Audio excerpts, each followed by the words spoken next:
class. Introduction, yeah.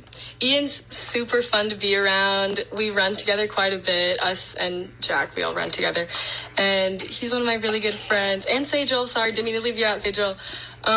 He's really, really good at debate. He's super, and forensics. He's super, charismatic and really good at storytelling, so.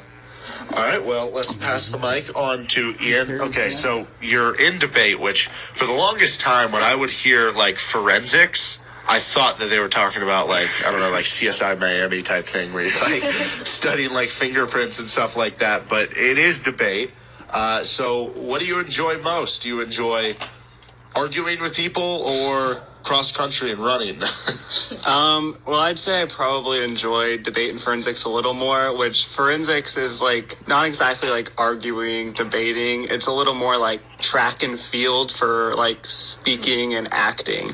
So it's a lot of, short performances, which I think is, a lot of fun.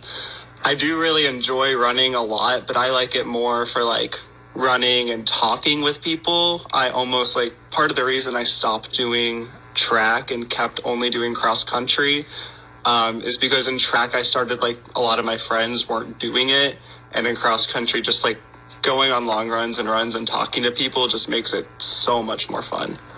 So when you were doing track, how long were you doing that for? I did it my freshman and sophomore year. Okay, so you did 2 years, then 2 years of this.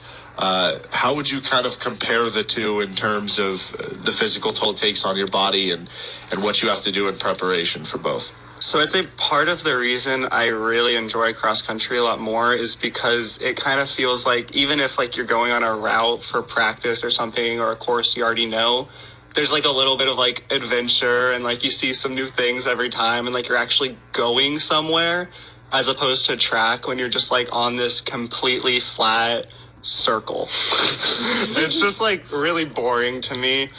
Some people really enjoy it. They feel it makes them go fast and they like the surface and all that stuff. They like that people are there. That could not be me. So do you have a favorite moment from this season or in your time with cross country? I don't know. There's a lot of just little moments. I feel usually there's certain meets that I feel I am able to talk with people more. One meet in particular is Ottawa that we go to. I did not go this year because usually there's one meet where we have a little split where some people go to Rimrock at the meet that we just went to last week. And some people go to Ottawa, which is the most difficult course that we go to. It's just incredibly hilly, significantly harder, I'd say, than Rimrock. And usually the weather's terrible and people are passing out. But I just feel that, I don't know. Even though it feels awful, it's just you really bond with the people that are there, and the team's a little bit smaller because you get split in half, so you have to talk to people a little more. And I'd say probably at that meet I've really solidified some connections and had a lot of fun. Do you have a favorite subject in school? I'd say my favorite subject is probably English. So do you like to write? Do you like to read? What about English? I do like to write and read, but I feel my English classes do a really good job of challenging the way I think about the world and go about my life. So do you have a favorite book? 1,000 Splendid Suns by Khaled Hosseini is a book that just shocked me, but was also just a really, really, really great book.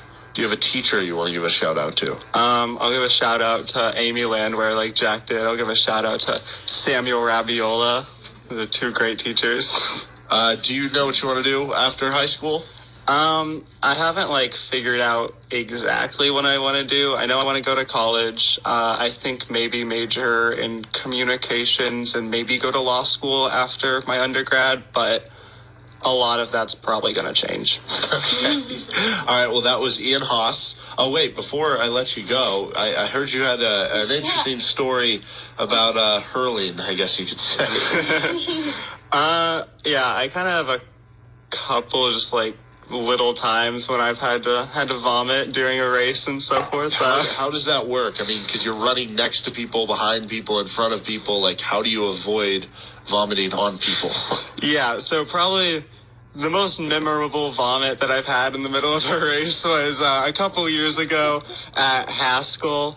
When we did that course the night before, so every Friday before a meet, we have little spaghetti dinners where the whole team goes to someone's house and we all like eat spaghetti. And this time it was at one of my closer friends' houses, John Lose. And so we went to his house and like, we hung out there till like way after most of the team left.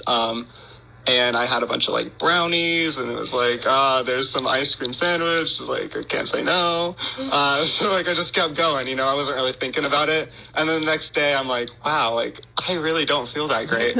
And like, I wasn't thinking too much about the Chase One strategy that day because it was sophomore year and I wasn't really into it, I was still like figuring out that was a good thing to do, which is not a good thing, but so at that time my ideology was like push it till I feel like I have to vomit, and that's like a good place to be. Like if I'm like right there, that means I'm trying my hardest. So at Haskell, like I was going really hard and I was like, wow, like I'm pushing it, I'm doing what I'm supposed to do, but now it's like, am I actually gonna breach that point?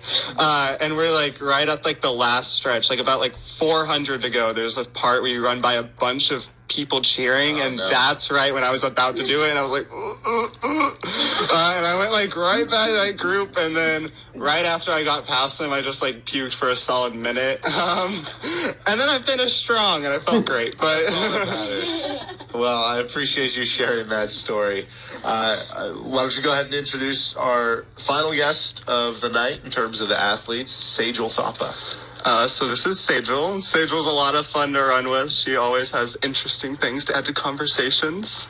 I don't know. Sejal's just a cool, chill person to be around. She lives close to me, so that's fun. All right, that's a good introduction. All right, so Sejal Thapa.